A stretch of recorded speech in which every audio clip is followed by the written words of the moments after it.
చచ్చిపోతే హిస్టరీ అంటున్నారు, రైతును హీనంగా చూస్తున్నారు. హిస్టరీ అంటున్నారు.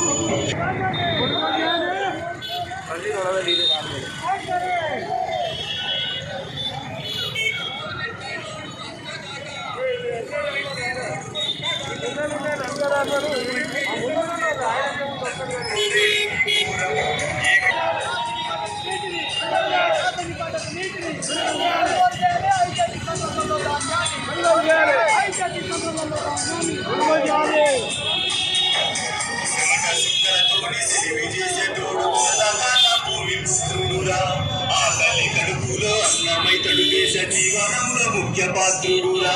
పెట్టుబడికి చేసుకున్న హక్కు, పెట్టుబడికి చేసుకున్న హక్కు రైతు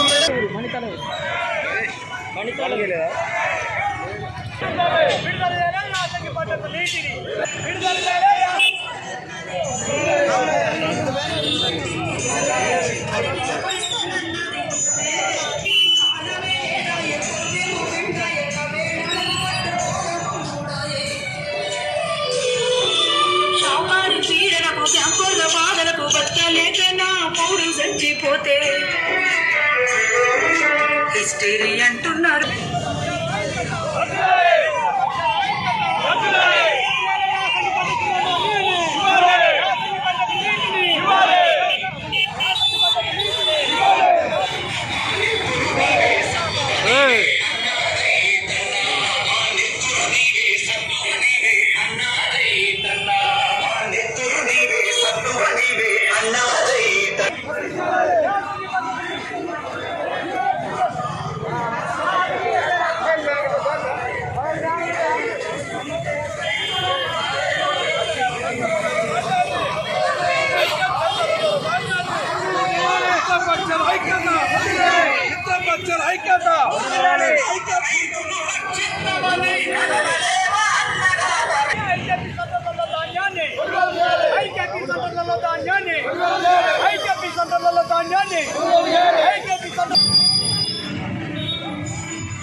చెప్పాల్సిన అవసరం ఉంది.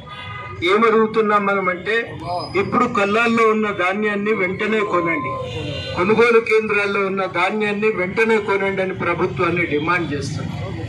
చాలా ధాన్యం దసరకు కోతలు మొదలైతే దీపావళి నాటికి దాదాపుగా పూర్తయిపోయి కళ్ళాలకు కొనుగోలు కేంద్రాలకు ధాన్యం చేరింది. దీపావళికి మొదలైనటువంటి కొనుగోలు ఇప్పటికి ఇంకా పూర్తి కాలేదు. ఇంకా 4 రోజులు కూడా సాగేటట్టు కనబడతా ఉంది. చూడబోతుంటే రోజుకు ఇట్లనే కనుక నడిస్తే ఇంకో 4 రోజులు ఇక్కడనే ఉండాల్సి వస్తున్నది.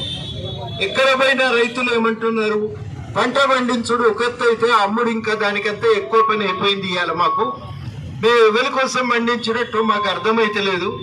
ఎండకెండి వానకు తడిసి ధాన్యం నాశనం అయిపోతున్నది. దానికి తోడు మిల్లు దాకా పోయినాక తరుగు పేరుతో తరుగు తీస్తున్నారు. ఇక్కడ బారదాన్లకు అయ్యే ఖర్చు, దానికి తాడిపత్రులకు అయ్యే ఖర్చు మా మీదే పడుతుంది. ఇవన్నీ కూడా మేము భరించి ఇవాళ మేము చాలా నష్టపోతున్నామని చెప్పి రైతులందరూ కూడా ఆవేదన పడుతున్నారు. ఈ ధాన్యం కొనుగోలు చేయాలని ప్రభుత్వాన్ని డిమాండ్ చేస్తున్నాం.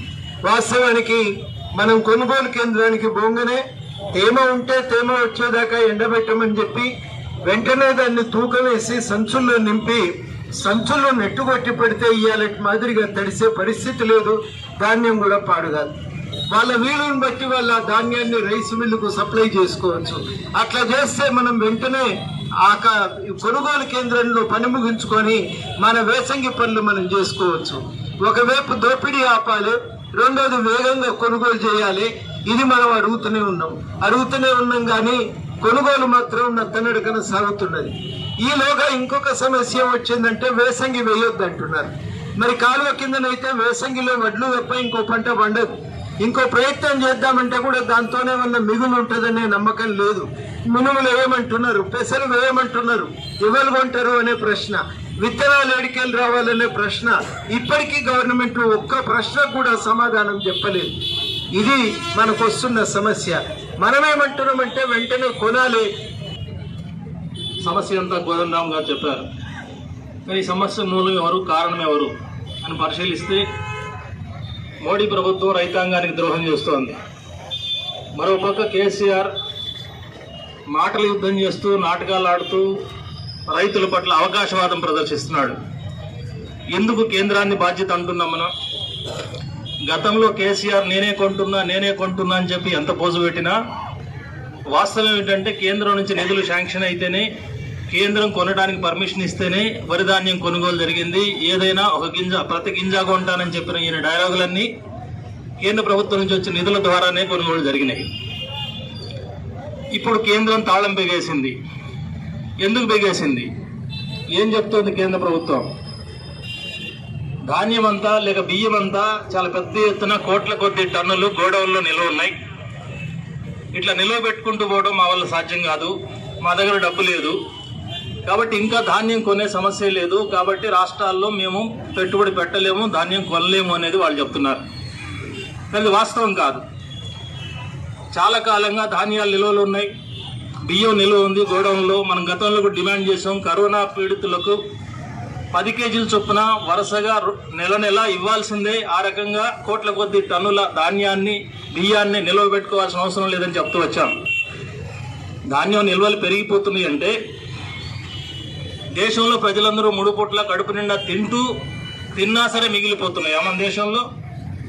కానీ కాదు, ఇప్పటికీ అర్ధాకలితో ఉన్న వాళ్ళు ఉన్నారు. ముఖ్యంగా కరోనా నేపథ్యంలో చాలా మందికి పనులు లేకుండా పోయినాయి, ఇంట్లో గడవడం కూడా కష్టంగా ఉంది. అనేక దేశాల్లో అమెరికాతో సహా లక్షల కోట్ల డాలర్లు ఉచితంగా ప్రజలకు పంచిపెడుతున్నారు కరోనా కష్టాల నుంచి బయటపడే దానికోసం. అట్లాంటి ఉపశమన చర్యలు తీసుకుంటే మన దేశంలో ధాన్యం నిల్వ ఇంకా సరిపోవు, ఇంకా రైతులు పండించాల్సిన అవసరం వస్తుంది. అట్లా కాకుండా ఏమాత్రం బాధ్యత లేకుండా కేంద్ర ప్రభుత్వం వ్యవహరించబట్టే ఈ రకమైన వైఖరి తీసుకుంటుంది అనేది మనం అర్థం చేసుకోవాలి. అంతేకాదు, మన ధాన్యాన్ని బియ్యాన్ని ఇతర దేశాలు కూడా ఎగుమతి చేసే అవకాశాలు ఉన్నాయి. కానీ ముఖ్యంగా అమెరికా దేశం మన దేశం మీద ఒత్తిడి చేస్తోంది ఎక్కువ రేట్లకు. అంటే మన దేశంలో వరి గోధుమకు కరువు వస్తేనే అమెరికా నుంచి గోధుమలు దిగుమతి చేసుకుంటాం. గతంలో స్వతంత్రం వచ్చిన కొత్తలో మన దేశంలో ఉన్న జనం తినడానికి సరిపోయినంత పంట పండించలేకపోయాం మనం. అప్పుడు మన దేశంలోంచి నెహ్రూ ప్రభుత్వం PL 480 నిబంధన కింద అమెరికా నుంచి గోధుమలు దిగుమతి చేసుకోవాల్సి వచ్చింది. ఆ రకంగా గోధుమలు దిగుమతి చేసుకోవడం అనేది కేవలం వాళ్ళు గోధుమలు ఇవ్వడం, మన డబ్బులు ఇవ్వడం అనే బేరం కాదు. ఎప్పుడైతే మన ఆహారానికి, మన తిండి కోసం అమెరికా సామ్రాజ్యవాదం మీద ఆధారపడతామో రాజకీయాల్లో కూడా వాళ్ళు చెప్పినట్టు వినాల్సి వచ్చింది. అంతర్జాతీయ వేదికల్లో వాళ్ళు చెప్పిన మాటే మాట్లాడాల్సి వచ్చింది. మన సార్వభౌమత్వం, స్వతంత్రత నామినల్ అయిపోయినాయి, నామమాత్రం అయిపోయినాయి. కాబట్టి మన దేశంలో జనానికి అవసరమైన తిండిని మనమే పండించుకోగలిగితే ఎవరి మాట వినాల్సిన అవసరం లేదు, ఎవరికి లొంగి ఉండాల్సిన అవసరం లేదు. ఆ రకమైనటువంటి సార్వభౌమత్వాన్ని కాపాడుకునే స్వతంత్రమైన వైఖరి భారతదేశం గతంలో అనుసరించింది. నెహ్రూ ఉన్నంతకాలం, తర్వాత కూడా కొంతకాలం. కానీ ఆ తర్వాత మన్మోహన్ సింగ్ వచ్చిన తర్వాత 2వ టర్మ్ అధికారంలో అమెరికాకు లొంగడం ప్రారంభమైంది. మోడీ ప్రభుత్వం వచ్చిన తర్వాత అమెరికాకి ఇంకా సాష్టాంగ దండ ప్రమాణాలు చేస్తున్నారు. ఇప్పుడు వాళ్ళు ఏం చెబితే అది. అందుకని భారతదేశంలో వరి గోధుమని పండించడం తగ్గించాలి, మా దేశం నుంచి మీరు దిగుమతి చేసుకోవాలనే కండిషన్స్ వాళ్ళు పెడుతున్నారు. ఇది కేంద్రం తీసుకుంటున్న వైఖరి కారణం. ఈ వైఖరిని మానుకోవాలి. ఖచ్చితంగా కేంద్రం గతంలో ఏ రకంగానైతే కొన్నదో అదే రకంగా కొనుగోలు కోసం డబ్బు కేటాయించాలి, నిధులు కేటాయించాలి, రాష్ట్ర ప్రభుత్వానికి పర్మిషన్లు ఇవ్వాలి. ఇప్పటి వరకు వరి కొనుగోలు చేయకూడదని కేంద్ర ప్రభుత్వం ఏదైతే లేఖలు పెట్టిందో ఆ లేఖల్ని నిరభ్యంతరంగా షరతులు లేకుండా ఉపసంహరించుకోవాలని చెప్పి మనం డిమాండ్ చేస్తున్నాం. కేంద్రానికి దీని బాధ్యత. అయితే కేసీఆర్ నాటకం ఏంటి? ఇప్పటిదాకా సజావుగా జరిగింది కాబట్టి కొనుగోలంతా నేనే కొంటున్నా, ప్రతి గింజ నేనే కొంటున్నా అని చెప్పాడు. కానీ ఇప్పుడు కేంద్రం చేతులు ఎత్తేసేటప్పటికి ఈయన దిగాలు పడిపోతున్నాడు. కేంద్రమే తప్పు అని చెప్తున్నాడు, దాని మీద యుద్ధం చేస్తా అంటున్నాడు.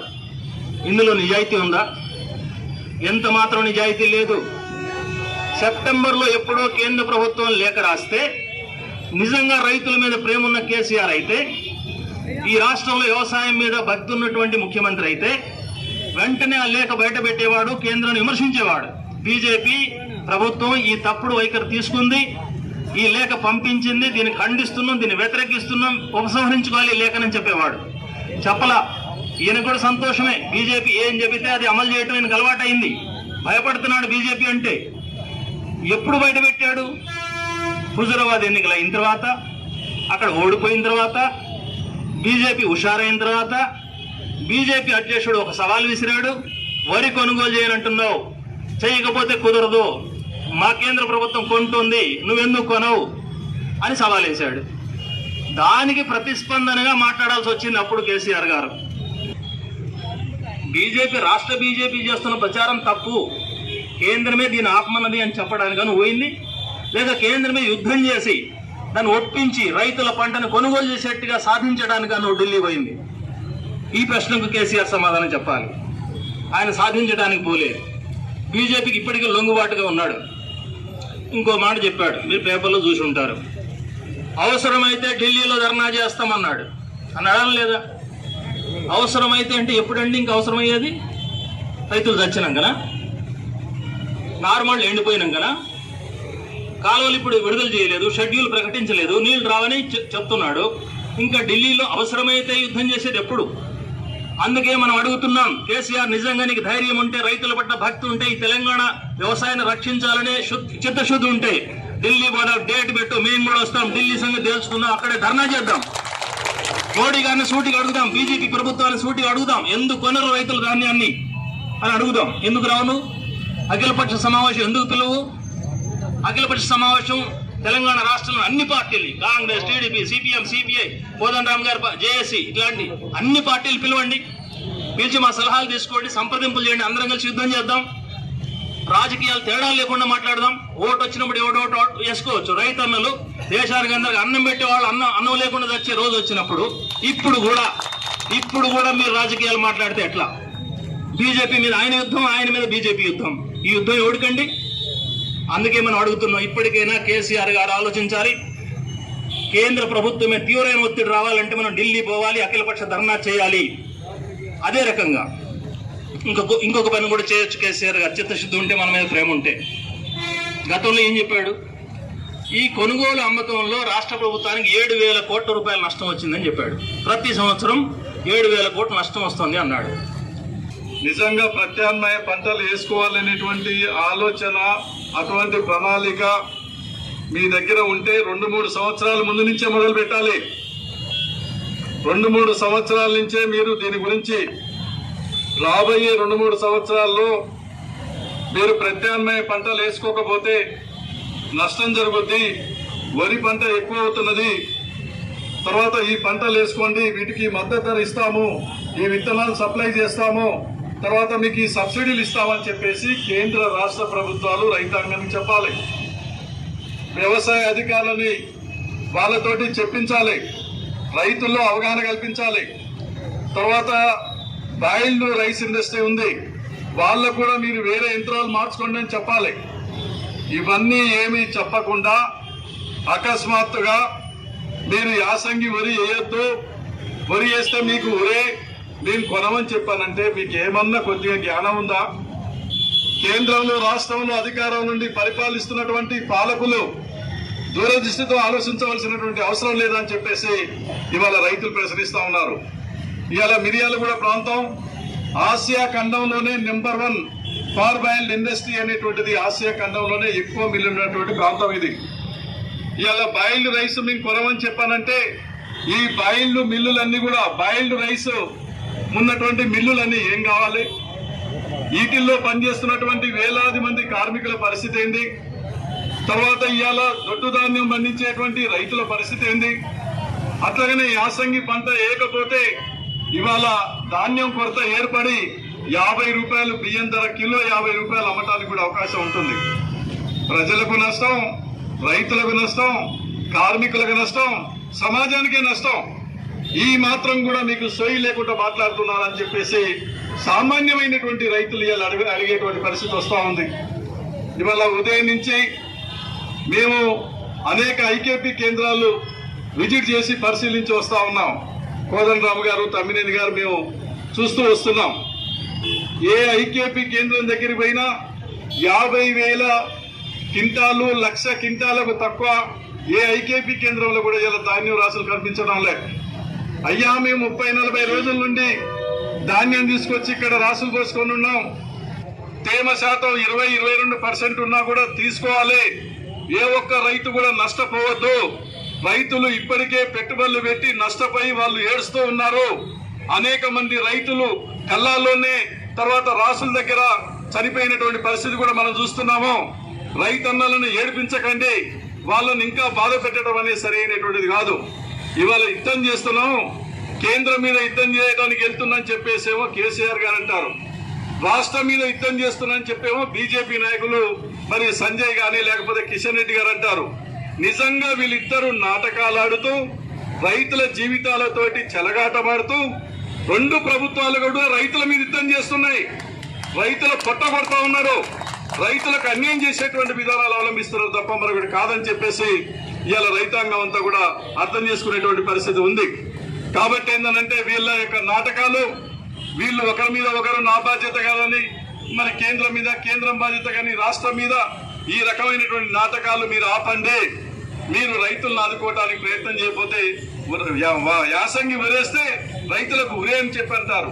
రైతులు ఉరి కాదు మిత్రమా, రైతులంతా కలిసి మీ ప్రభుత్వాలకే ఉరేస్తారు.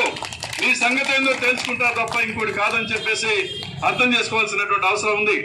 అందుకనే ప్రధానంగా మరి ఇక్కడ మొన్న సమావేశమై లెఫ్ట్ పార్టీస్ కానీ కోదండరామ్ గారు కానీ తెలుగుదేశం పార్టీ కానీ అందరం కూర్చొని రైతులకు అన్యాయం జరుగుతుంది, మనం ఏదో పద్ధతుల్లో పెద్ద ఎత్తున పోరాటాలు చేసి మనం ప్రభుత్వాల మీద ఒత్తిడి చేయకపోతే ఇంకా రైతులు నష్టపోతారు, మనం కొన్ని ఆందోళన కార్యక్రమాలు చేపట్టాలనేటువంటి ఉద్దేశంతో నిర్ణయం తీసుకొని ఈ కార్యక్రమం ఇవాళ రాష్ట్ర వ్యాప్తంగా చేయడం అనేది జరుగుతూ ఉంది.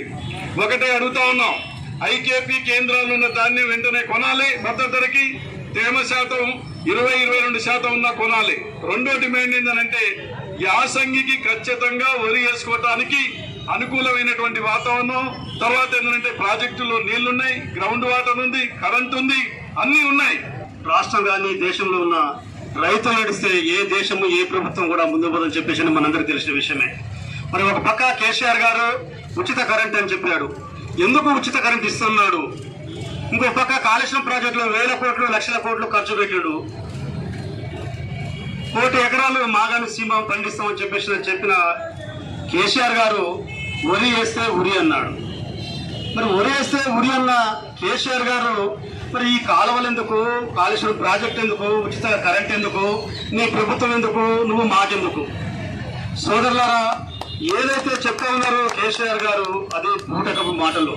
ఒక పక్క కేంద్ర ప్రభుత్వం చెప్తా ఉన్నది, నిన్న కాక మొన్న కిషన్ రెడ్డి గారు చెప్పారు, అయ్యా కేసీఆర్ గారు మేము ఈ రాష్ట్రం నుంచి 60 లక్షల మెట్రిక్ టన్నులు మేము తీసుకుంటా ఉన్నాము, దాంట్లో పోయిన కాలం పండించి నిన్న కాక మొన్న మీరు ఏదైతే పండించారో 40 లక్షల మెట్రిక్ టన్నులు మేము తీసుకోవచ్చిన దానికి మీరు ఇంకా 21 లక్ష మెట్రిక్ టన్నులు ఇవ్వాలి. ఆ 21 లక్ష మెట్రిక్ టన్నులు ఇచ్చిన తర్వాత యాసంగిలో పంట గురించి ఆలోచిద్దామా అని చెప్పేసి మన కిషన్ రెడ్డి గారు చెప్తా ఉన్నారు. ఇది వాస్తవము.